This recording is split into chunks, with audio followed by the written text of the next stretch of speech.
me mamu nyina akwa bie asenhia na emono se nani de di kan beto channel ya waba me ma wakwa original me amini so ati ase enti bra na be ka busia no na subscribe na afo do notification bell na to sebe ya me upload bibia won sabeka enti abusia for ene de eba beye garlic chili oil simple kwa nemo nioma obetumi de adidie bebre tiji akonya no na me ntama ne koyi eto aso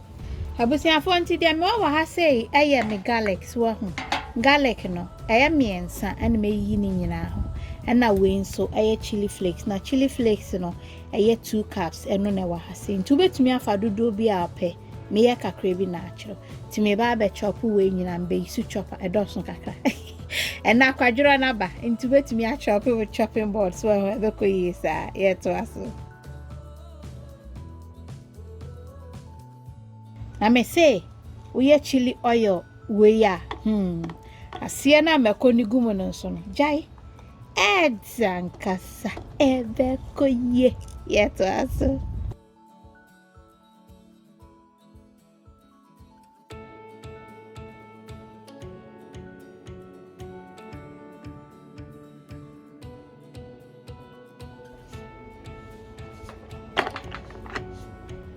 ti say na ye so we no a quick service Jabusia for say baby I made for chancing be a ope so ho na afi mango ne sunflower oil into 1 litre enoni na wahwe egu betumi su duduo bi a ope ebeko yesa enti say mango no na sisu ba enye hye so ho ye recipe we say mami na afi o garlic no na watiti ni nyina na ade egu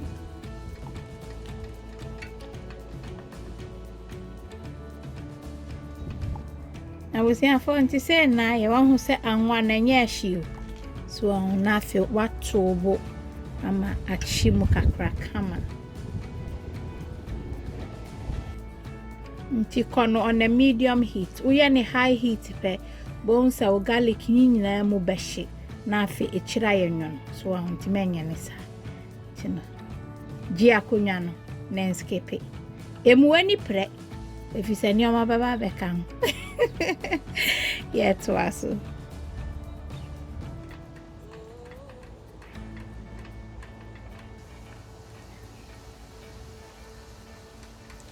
ento an sane hu bubbles ni wani mo no na chese moisture no den free so ahu enti mo ni nko ho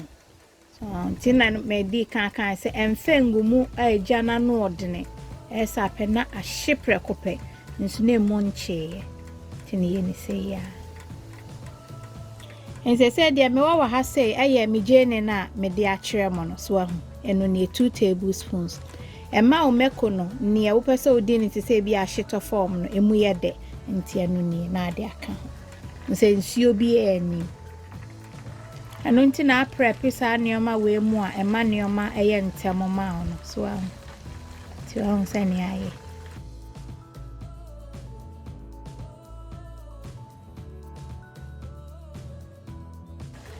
ini say ya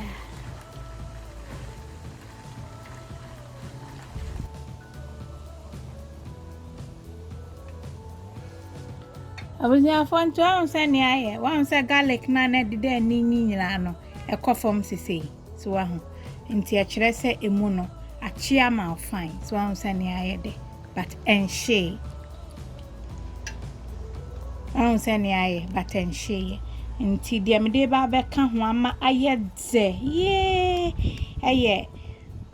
me chicken spice blend no anu ni be half a teaspoon am de ka so kama nti say ni a chicken spice blend ne tie so nti upe bia originalmamabetty.com on sabekan bi so ekoyi ankasa nti try hwe wani veggie ye to aso Tiabusia for say na aye so medum jana sisese afi na adu meko no ebegu nti dum jano ansa na wa ene sa say ya so wan dum jana ubehu se ebehye nti wan se medum mi jano nti heat na wa angwanim no eno abeka bibia afra so ye ne sa mame anya sa pe na o meko no ene garlic na shebre ko na me see ha ya yehwa chayo ti afi na mde nchin kakra bi ba beka ho tina the salt to taste kitwe bi se wa nye bebre kete ano ne boa ema se bia wo ti be ko ni bi de adi e bia stir fry na bia fried rice ni ade a so wa na yede na nwane de odi betumi aye aduane bia wo pe na chese koi o garlic vum umpe we na pede on subscribe ya wa she subscribe na fa bell neto so na wi a na do plate abeje kakra ne ko yiye so aha ye sham ti abusian for se de awie ntime ma ho adwokra na afi ma be bottle na ye wie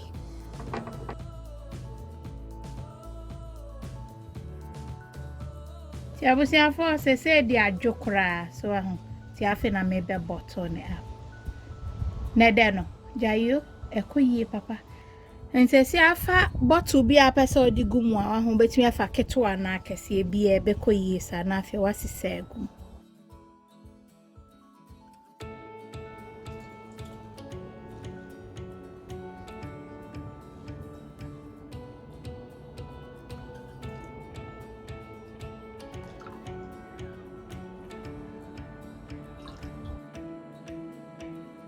abusian for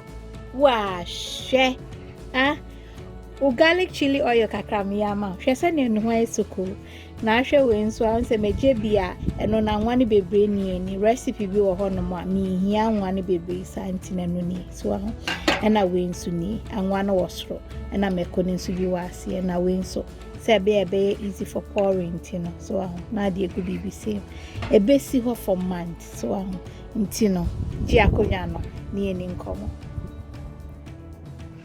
Inti so subscribe to this channel but more than subscribe na we do notification bell no ato so say be ya me upload new maybe say ya na oso nsaka inti no nyam DJ na ne se mo more than see de bia na be try say be sesa ne mom kaka we use sunflower oil na ngo a ada could be no original DAB na de she aduane ase a flavors na wo no e me aduane ye inti nyam ya adoma ye be say I love you, God bless.